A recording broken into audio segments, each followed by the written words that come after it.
You're listening to the 9 to Survive podcast, where we speak to the most inspiring entrepreneurs of Australia. I'm your host, Alex Whiteside, the CEO of EasyCompanies. Running your own business can be quite daunting and scary.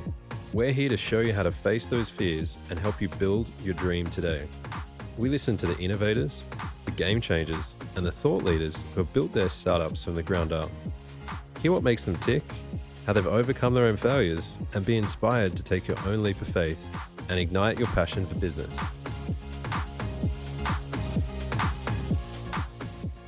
On today's 9 to Survive podcast, we've got Zoe Bojanac. She's running wRIGHT Law, which is a law firm that she set up herself after she quit the corporate a corporate law firm she was working at, and has also gone on to run her own co-working space, Coywolf, which is out at Balmain here in Sydney. So you'll be hearing about her story about starting her own business. And without further ado, here we go.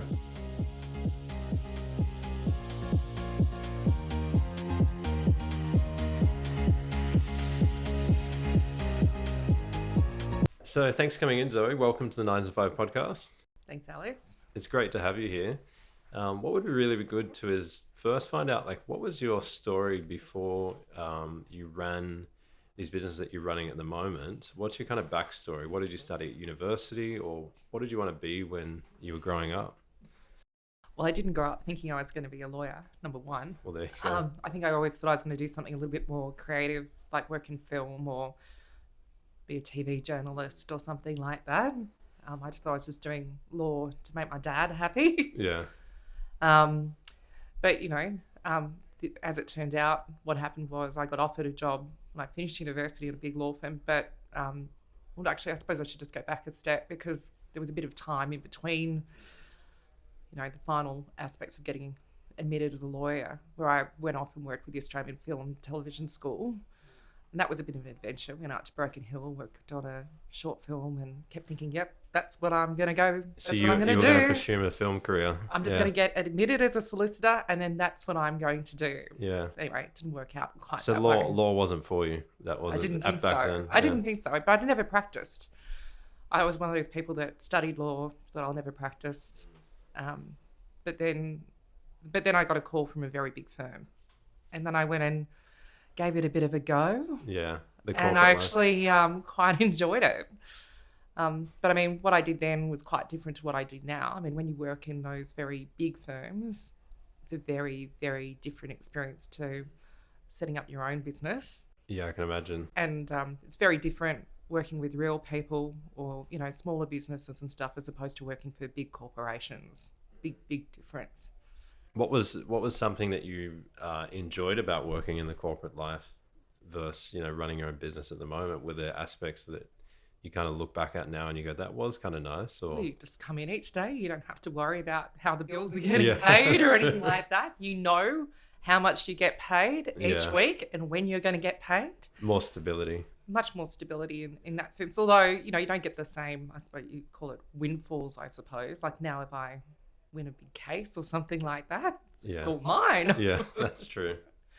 And, you're not just feeling like you're working for somebody else. It's, you're doing it for yourself or for your team, and it's a little bit different. Yeah, of course. I mean, did you ever picture yourself, like if you think back at when you were at school or even university, did you ever picture yourself running your own law firm or running your own business for that matter?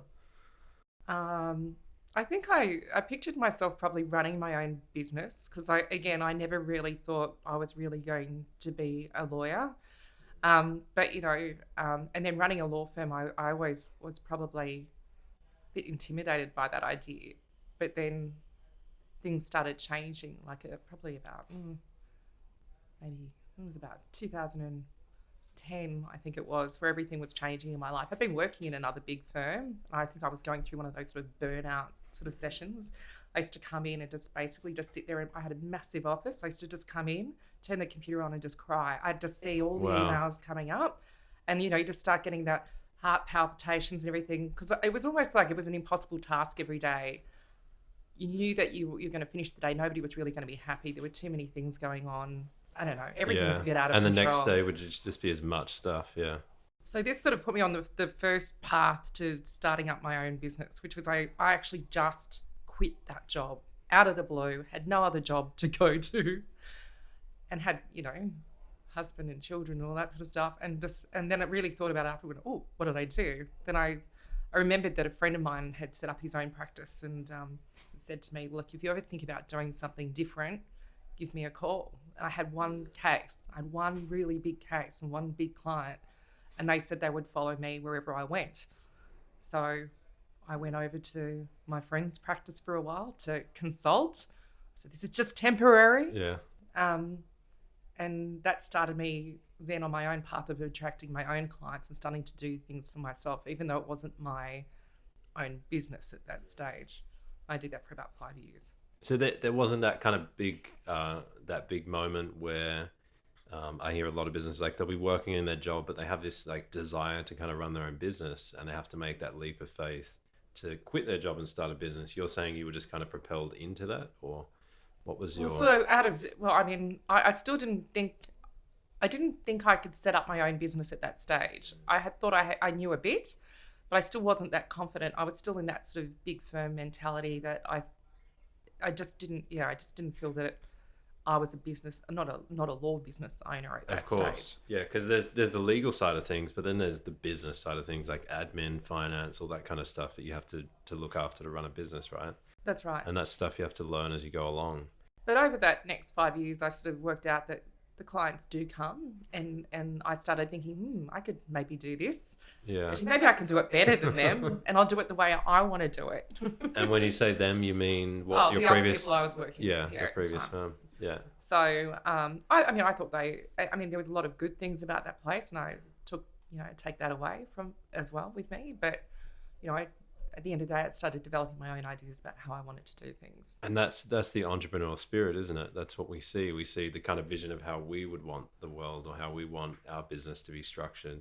Yeah. So you had that vision and then you executed it. I had another blip just after that. I did think for a while that maybe I don't really want to run my own business, and I left them and I joined another bigger practice again, not a massive firm, but it's another practice. Again, half in that zone of consulting and practicing, but that didn't really work out. And I decided overnight, basically one day, that I was going to start my own business. It happened I made that decision standing on the oval at School Sport on the Saturday, and on the Monday I went into the Law Society and lodged all my documents. And yeah, what was the feeling like in that moment? Are you able to go back there? And I was very, very nervous. I was very scared.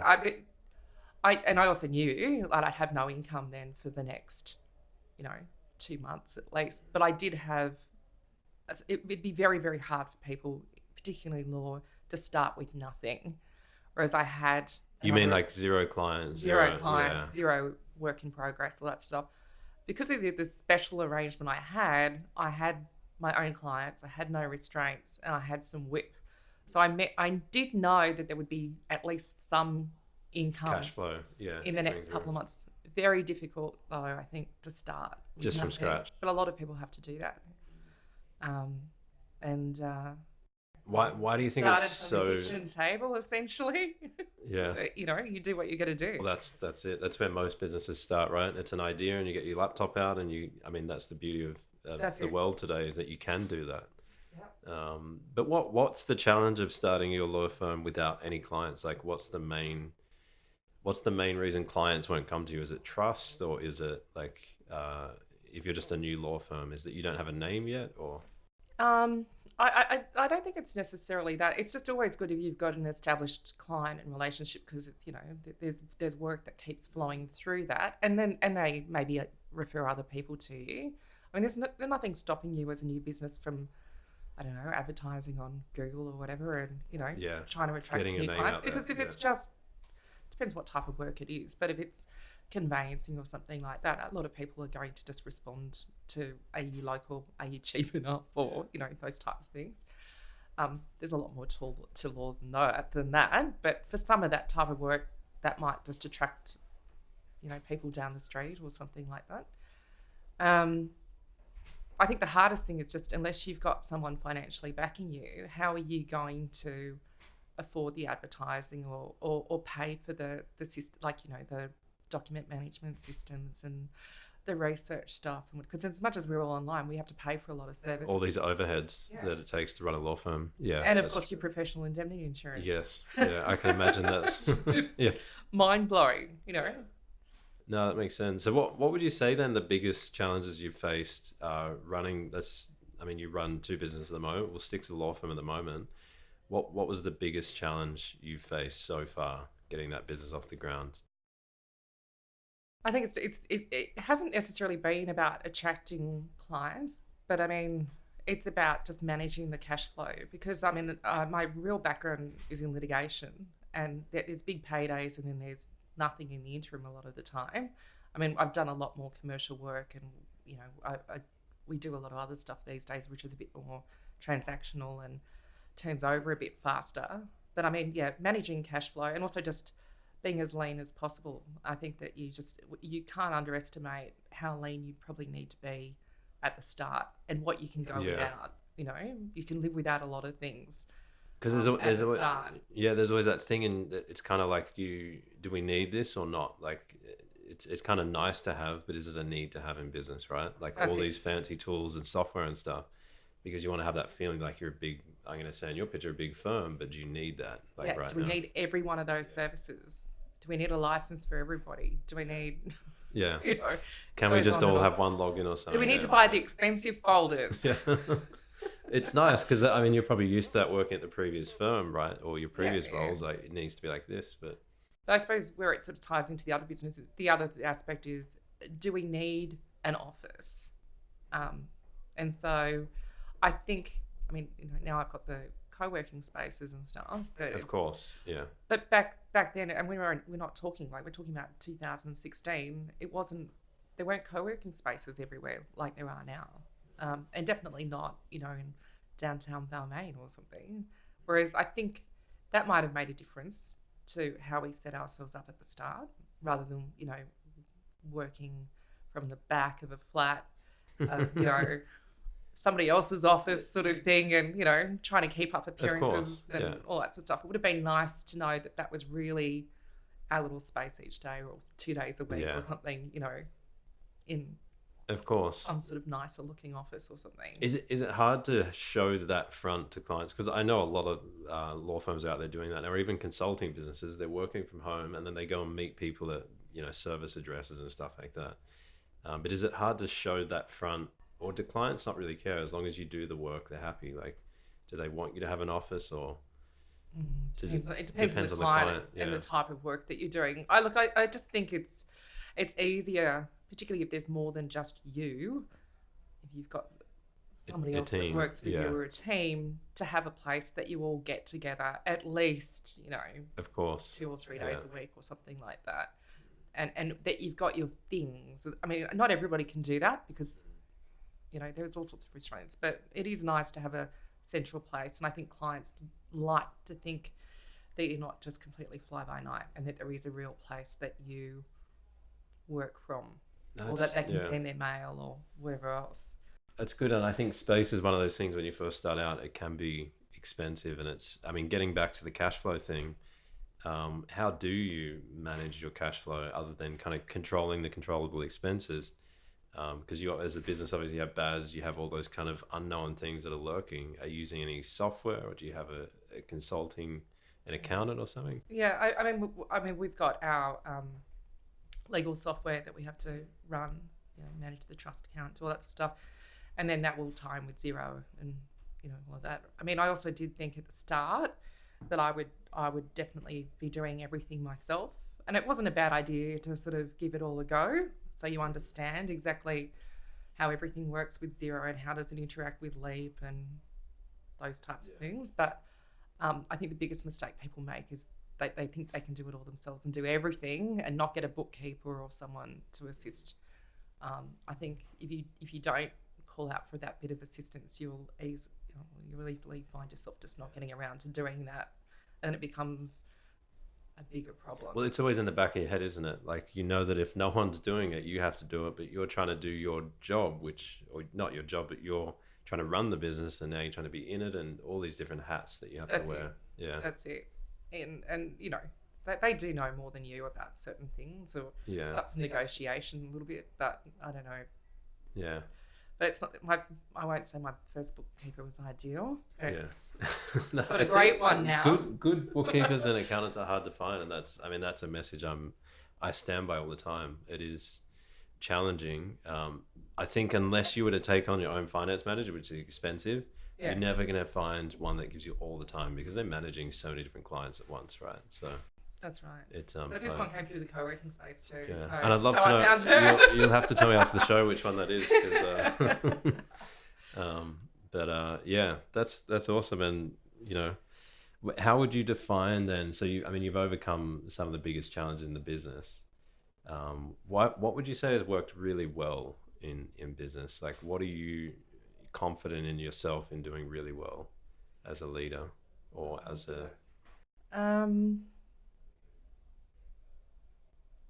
I think that once I've got a vision, I'm quite good at making the plan. Even if it seems completely realistic and I don't know how I'm going to get there, when I decide I'm going to do it, once I've decided I'm going to do it, I can see the path. Even if it's difficult, I think I can see it. Might be a little bit Machiavellian about how we achieve everything. I think that might be a little bit difficult for some people around me, because I'm a bit of a bulldozer. Like, this is how it's going to go, but you have to be a little bit like that sometimes to make it all happen. You find being committed to the vision and kind of seeing that through is what you're saying. Like, it's but I mean, I've also learned that sometimes you do have to listen a little bit, or sometimes there are signs along the way that maybe this is not the right path, and you've got to sort of step out of it a little bit and maybe reconsider. If you're pushing too hard, it's usually a sign that there's, maybe there's a way around it. Adaptation or something here. Has there ever been a moment that you've wanted to kind of give up and get out, or have you faced those times? I know I have as a at EasyCompanies, I've had those moments where I'm like, I just can't do this anymore. Like, not in a kind of negative aspect, just in a real, like, I just don't see the path now. Have you ever had moments like that, or? I think with the co-working business, there have been moments where you just think, oh goodness, it would be so much easier just to sublet this space to just one tenant or something, because working with all these startup businesses and things, and everyone's a little bit hand to mouth, and managing all of that and everything that goes with it can be a bit hard. And sometimes I have decided when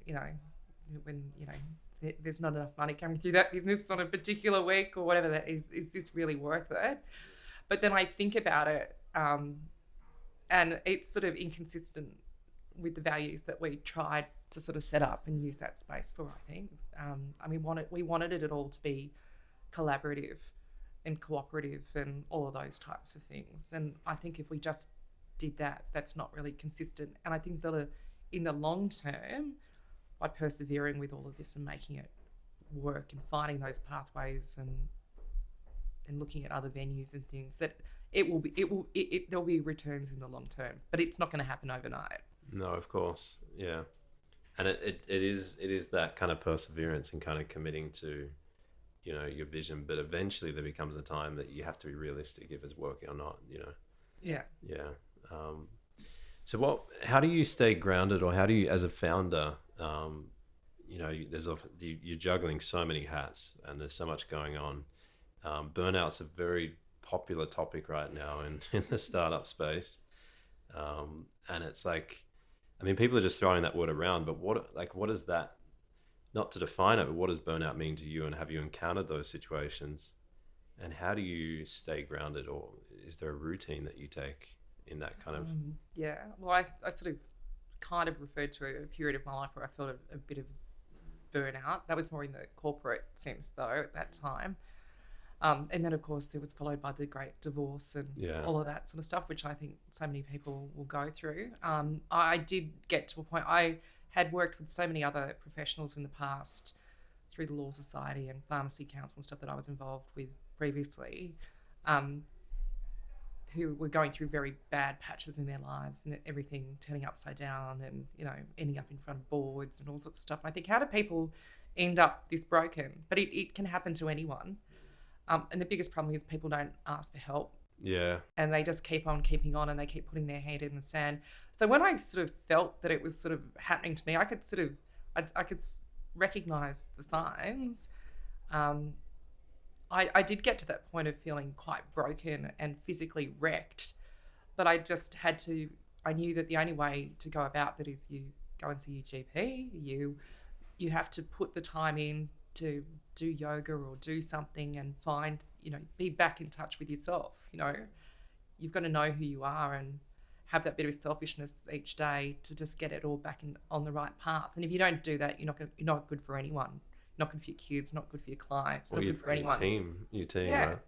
Right? And to this day, I mean, I really do make a very big effort each week to, try and do yoga in the mornings or this and that and whatever. And I generally work much better when I do it. So you think that having those routines are actually quite grounding for you, and it gives you more time, would you say? In some way of seeing it, it frees up your day a bit more because you're not so stressed, right? It does, and it helps me just put some things in perspective, and it's a really, really important thing of what I do. Or else we just go as a family now. We just ski a lot, and that helps just get a whole heap of stuff out of your system as well. Well, I noticed yoga's cheaper. Yoga definitely. Well, yoga, meditation, those kind of things, they keep you grounded as a founder, so you're not coming in and putting that pressure on your team, because when you're not balanced, then you're going to come in and just put all that on your team, and that's not fair either, because it just gets very stressful as a company. Like, we should be here, that we should be 10 times as much as we're doing right now, and the whole team feels pressured to be there, but rather than where you actually are. So it's other things, like, as you say, skiing and getting away. Time. But there's also something about saying with a small group of people that seems to work. Do you bring that into meetings now, or is that? No, I haven't done it so much with me. Actually, I've done the whole thing though, where you get everybody to, put your legs up the wall or turn yourself upside down, and again, everybody comes back up and goes, "Hang on, we actually feel a bit different now." Yeah, it does sort of readjust the brain. Yeah, we did like a 5. We did a 5-minute meditation at work once, and I had to guide it, and it was incredibly stressful to do that because there's like 9 people there, and it's like, whoa, what are they going to think of this? But afterwards, they were so like mellow, and it's like, wow, like, what's going on? That was one person fell asleep, and it was, but that's how you kick off that the creative element, right? Yeah. Because when it's so stubborn and focused on goal setting and all this, it doesn't leave room for creativity. And that's where that kind of flows. So are you at either wRIGHT Law or the co-working space, are you in charge of a team there? Like, how big is the team? No, because it's not really like a team as such. Although the law firm has been set up on the basis of collaboration with other lawyers. Okay. So there's so many lawyers out there now that have left large law firms. Have gone out on their own. But if you can have the right relationships with those sorts of people, you're not working competitively, you're working. So, I really spent a bit of time looking at Scandinavian business ethics and all that sort of stuff, and looking at this whole idea of people cooperating and collaborating. And we find that works better for everybody. So if we've got a big job on, I can call the right lawyers with the right background, and we'll agree on a regime or a team that we'll put together for that, and how we're going to bill it and whatever else. But it works better, because you're going to get the lawyer with the right background working on that client's job, rather than just someone that's in the office that's never done it before. But we have to utilise them.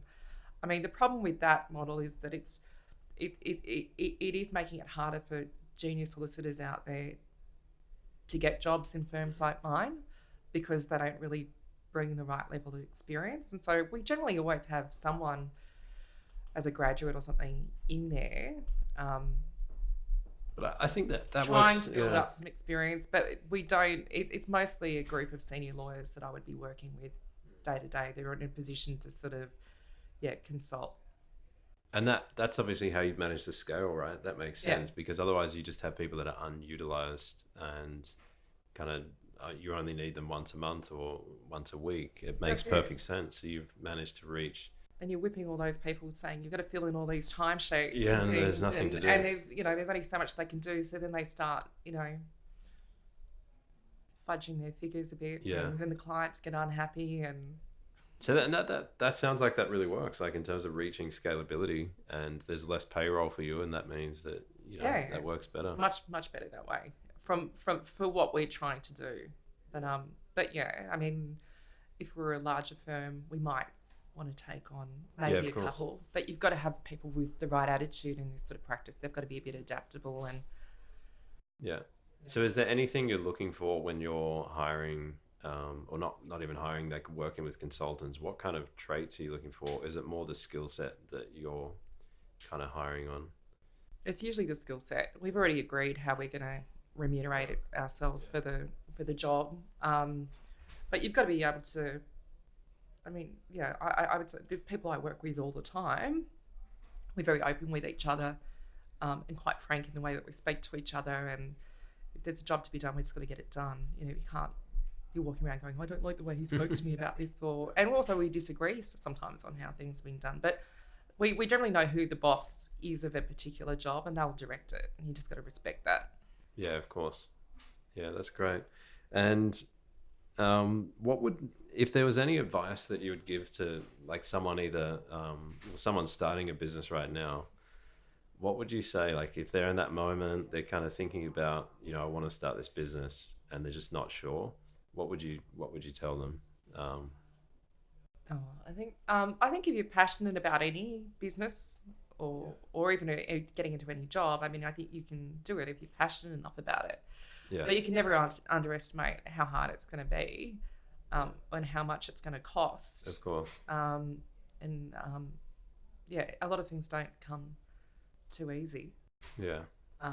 Even like say with the co-working space, I think we underestimated a little bit how hard it is to actually get your membership happening.